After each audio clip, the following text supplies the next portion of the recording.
ईमानदार लकड़हारा की कहानी। पुराने समय की बात है। सुंदरवन जंगल के पास रामगढ़ नाम का एक गांव हुआ करता था, जहां रामू नाम का गरीब लकड़हारा रहा करता था। वह रोज जंगल में लकड़ी काटने जाता और शाम को काटी हुई लकड़ियों को बाजार में बेचकर घर चला जाता। इस तरह से वह अपने बच्चे और बीवी का पालन पोषण कर रहा था। जंगल में एक नदी भी थी, जिसके आसपास काफी सारे पेड़ थे, लेकिन कोई भी वहां लकड़ी काटने नहीं जाता था। लोगों का कहना था कि उस नदी में कोई भूत रहता है, जो सभी चीजों को निगल जाता है। एक दिन रामू उसी नदी के किनारे से सटे पेड़ की लकड़ियां काट रहा था। तभी अचानक उसके हाथ से उसकी कुल्हाड़ी छूटकर पानी में गिर गई। रामू के पास सिर्फ एक ही कुल्हाड़ी थी, तो वो तुरंत नदी में कूद गया और अपनी कुल्हाड़ी ढूंढने लगा। काफी देर तक नदी में कुल्हाड़ी ढूंढने के बाद भी जब रामू को वो नहीं मिली, तो उसे लगा कि उसकी कुल्हाड़ी नदी का भूत निगल गया है। यह सोचकर रामू जोर जोर से रोने लगा। रामू ये सोच सोचकर परेशान हो रहा था कि अब वो क्या करेगा, क्योंकि जिस लकड़ी से वो अपने परिवार का पेट पाल रहा था, वह नदी में गिर गई है और उसके पास दूसरी कुल्हाड़ी खरीदने के पैसे भी नहीं थे। रामू की रोने की आवाज सुनकर अचानक नदी से एक आवाज आई, तुम रो क्यों रहे हो? ये सुनकर रामू डर गया। उसे लगा कि अब नदी का भूत उसे भी नहीं छोड़ेगा। लेकिन फिर दोबारा आवाज आई, डरो मत, मैं तुम्हारी मदद कर सकता हूँ।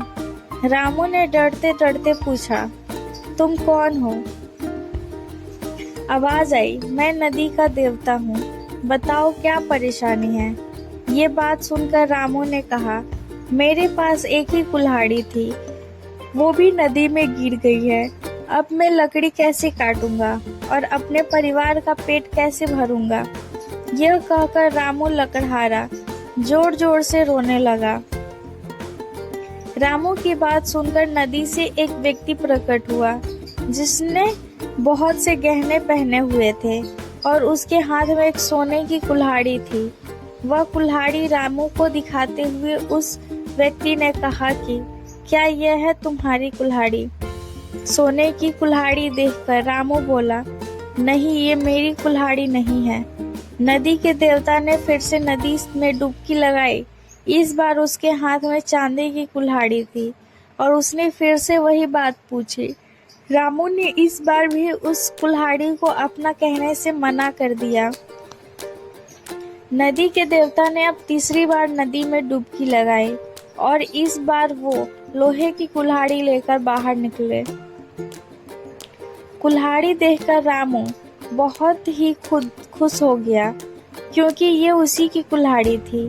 कुल्हाड़ी को देखकर रामू बोला, हाँ, यही मेरी कुल्हाड़ी है, कृपया इसे मुझे दे दो। रामू की ईमानदारी देखकर नदी का देवता बहुत ज्यादा खुश हुआ। उसने रामू को लोहे की कुल्हाड़ी के साथ साथ सोने और चांदी की भी कुल्हाड़ी गिफ्ट कर दी।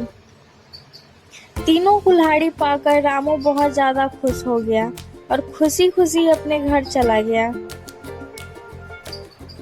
सीख, ईमानदारी से हमेशा आपका ही फायदा होता है।